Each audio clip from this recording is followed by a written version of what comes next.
பரமக்குடியைச் சேர்ந்த சக்தீஸ்வரன் என்பவர்தான் உயர்நீதிமன்ற மதுரை கிளையில் ஒரு பொதுநல வழக்கினை தாக்கல் செய்திருந்தார்.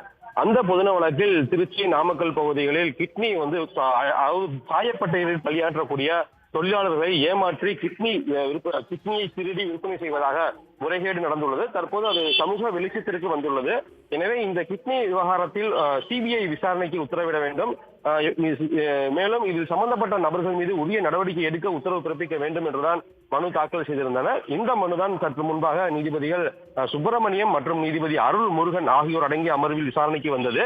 விசாரணையின் போது தமிழக அரசின் கூடுதல் தலைமை வழக்கறிஞர் அஜ்மல் கான் ஆஜராகி தமிழக அரசு இந்த உடல் உறுப்புகள் சம்பந்தமாக பல்வேறு நிபந்தனைகளை விதிக்கப்பட்டுள்ளது. அந்த விதிமுறைகளின்படிதான் உடல் உறுப்புகள் தானமாக பெறப்பட்டு பிறருக்கு பொருத்தப்படுகிறது. இது மட்டுமல்லாமல் தற்போது நடைபெற்ற முறைகேடு என்பது இதுவரை எந்த புகாரும் வரவில்லை. உச்சநீதிமன்றம் பல்வேறு வழக்குகளில் புகார் பெற்றுதான் வழக்கு பதிவு செய்ய வேண்டும் என்று அறிவித்துள்ளது. எனவே இந்த வழக்கை தொடர்ந்து கண்காணிக்கப்பட்டு முறையாக விசாரணை செய்யப்படுகிறது என வாதிட்டார்.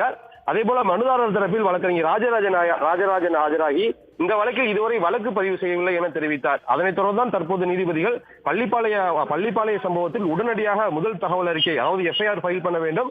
இது சம்பந்தமாக டிஜிபியிடம் என்ன நடவடிக்கை எடுக்கப்பட்டுள்ளது, இதில் என்ன குழு அமைக்கப்பட உள்ளது என்பது குறித்து விவரமாக கேட்டு தெரிவிக்க வேண்டும் என்று கூறி இந்த வழக்கு விசாரணை 3 மணிக்கு ஒத்திவைத்துள்ளனர்.